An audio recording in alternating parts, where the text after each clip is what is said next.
Hi guys, thanks for joining me on Making with Marilyn. I uploaded a video yesterday where I had a lot of difficulty. And one of the things that's always in question is, do you have the Cricut cut the holes in your leather or your cork for earrings, or do you punch them yourself? And while the Cricut is a fabulous machine with all kinds of power, I still have issues sometimes, most of the time, when I am trying to have it cut just really tiny small holes out of leather. And so I typically punch those. A subscriber made a comment and she suggested maybe using the draw function for the holes. That way it's the best of both worlds. You get the precision of having the machine show you where the holes go, but you get the quality cut of a hand punch. So that's what I'm going to try today. So the first thing that I want to do is I want to click on images. I have an earring image that I've uploaded into Cricut Design Space that I really like.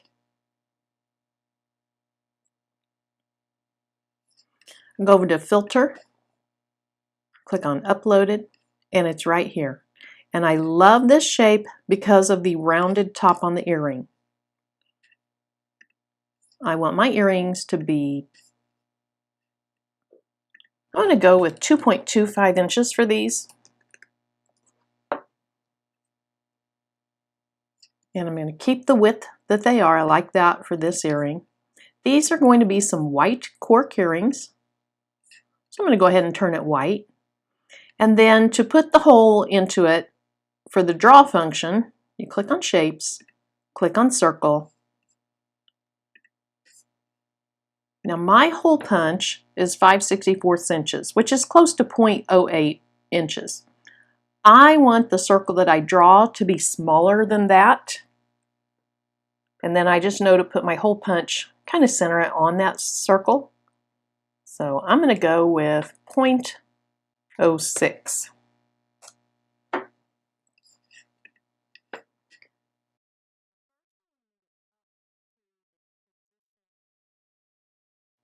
First I want to put it about as close to the top of earring as what I want it. That's probably good right there. Then I'll select both images, align, center horizontally. And if you watch, either the earring will move, or the hole will move, or they'll both move a little bit. So here we go. Okay, in that case it looked like the hole moved a little bit to the left. Now I want to go over here and click on that layer and then change it from cut to draw. Now I have a feeling I need to attach those, but I don't really know. I've honestly never used my maker to draw anything.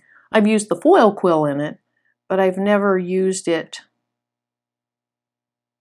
Okay, so yes.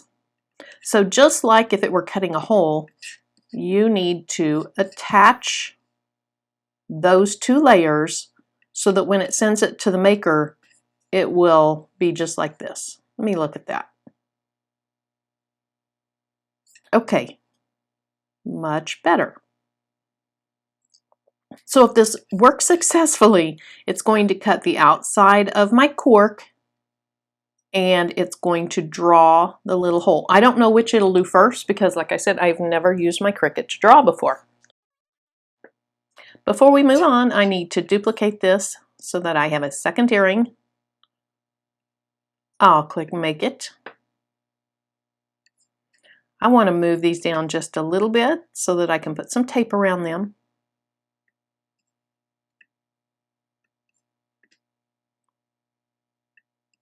So I'm going to position them on my mat that I know that they're going to start about 1 inch down and 1 inch from the left on my mat.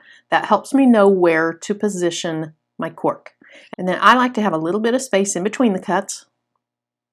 It wastes a tiny little bit of material, but I just like to do it that way.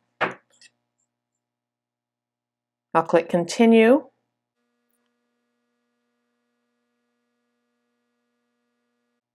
For the cork I'm using, I've used this faux leather paper thin setting before, and it worked fine. I already have a black pin in clamp A, It is not a Cricut brand pen because I don't own any and I live in a small town and you can't buy them here. And I really wanted to do this today. I do not recommend this. It probably voids your warranty, but I did test it out on cardstock and I finally found a pen that appeared to work fine. And then I need to make sure my fine point blade is in. Right now I have my deep point in, so I'll change that out. I'll turn the camera around and we'll keep working. I have my white cork that I'm going to use to make these earrings, and the first thing I want to do is put it face down on my mat. This is just a standard grit mat. Remember, my cut is going to start about 1 inch down and 1 inch from the left, so I want to have a little excess so that I can get a little bit of tape on it.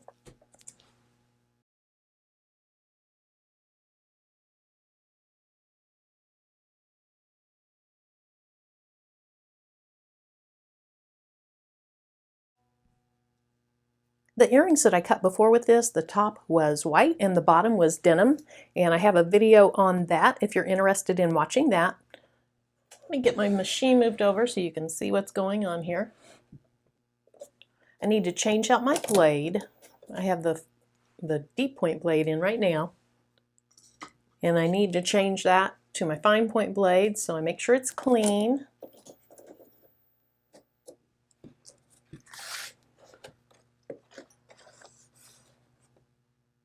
Okay, so let's see what we get. I'm really excited to see this. Now it's going to mark on the back, which is fine. I'll just turn my punch tool around and punch it from the back side. That'll be fine. So let's go ahead and start.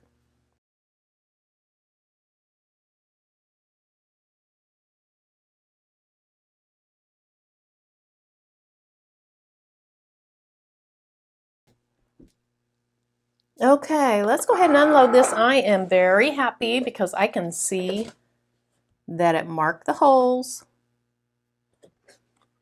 You can see there that it did.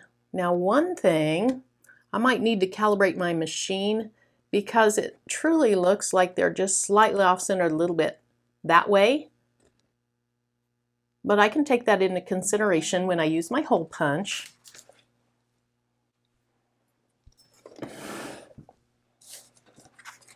Okay, we'll go ahead and remove these from the mat.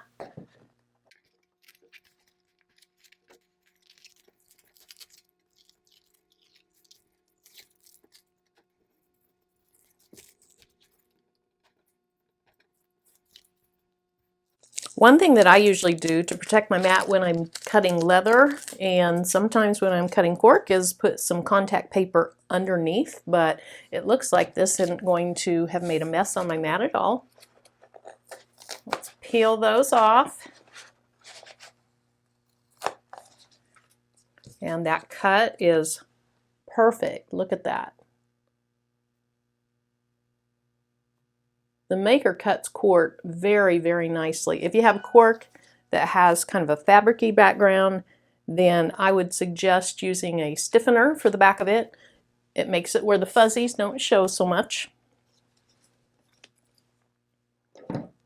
Okay, so I'm going to go ahead and use this hole punch, and I'm on the smallest hole. It is 5/64 inch. I got this at Harbor Freight with a coupon. It was about $6. Excellent investment.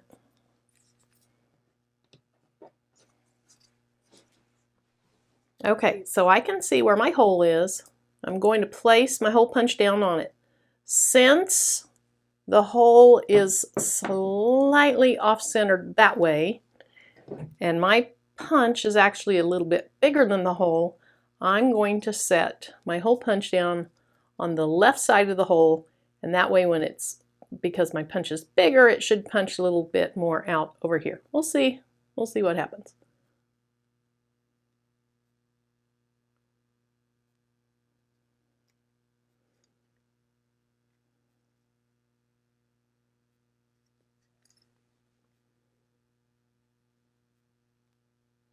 Okay, I'm hoping you can see that. Let's go ahead and punch. Ooh, that's perfect. Look how great that looks, right in the middle.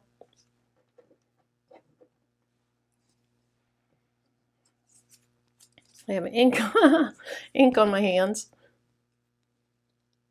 Again, the circle is just a little bit off to the left, and I'm hoping a recalibration will fix that. I did just calibrate my machine though about a week ago, so I'm surprised it did that. Okay, again, because the circle's that way, I have the left side of the punch on the circle, and then the excess size of the punch is to the right. Should end up pretty much in the center. Wow, that looks great.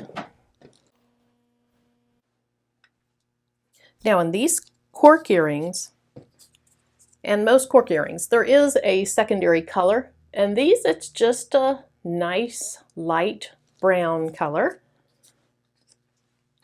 And so I'm going to use these copper fish hooks to finish off these earrings.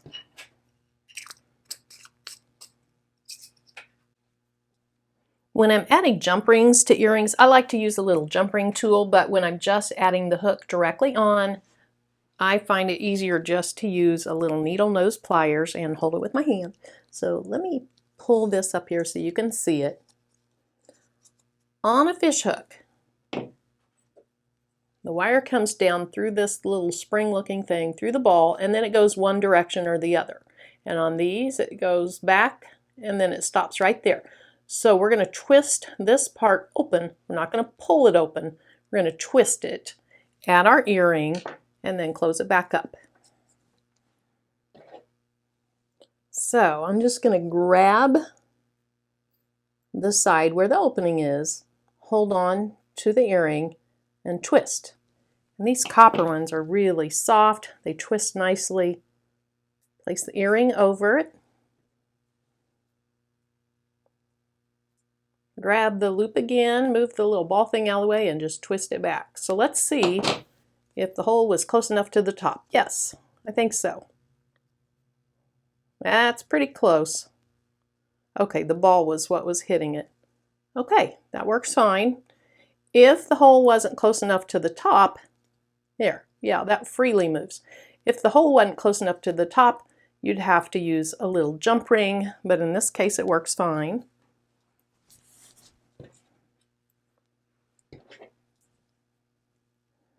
So we're going to do the same thing on this.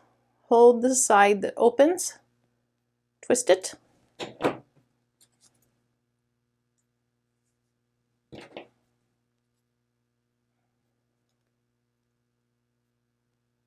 and then just twist it back in place.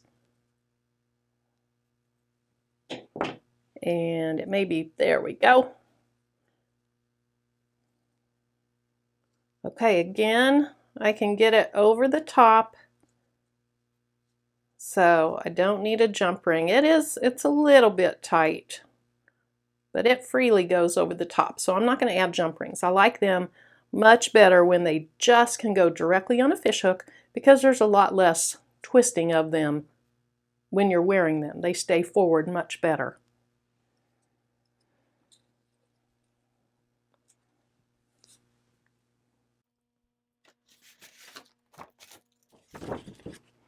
I'm going to see my sister in a couple days, and she said she'd like cork earrings, and I don't know what colors yet, so I hope she likes the white ones. I think they're gorgeous. Let me get them close to the camera so you can see those. Beautiful. So thank you for the suggestion to the subscriber that recommended trying the draw function. Now I need to invest in a couple of Cricut pens, and I'll use that more often. I assume that maybe Cricut has some white colored, I don't know if they're gel pens or what are in the pens, but when I'm doing dark leather, I think I would need a really light colored pen, and it would have to be something where you could actually see the ink on the leather for that to work. So I will investigate that, but for now, I know it works. I know you might have to do slight adjustments, but that is so much easier than just eyeballing it. So thank you again. If you found anything in this video helpful or inspiring, please give me a thumbs up. I really do appreciate those. If you have any questions, comments, or suggestions, leave them in the comments section. If you'd like to see what I'll be working on in the future, hit the subscribe button and then tap the bell and select your choice of notifications if you'd like YouTube to notify you when I upload new content. Thanks again for joining me. I'm Marilyn. Bye-bye.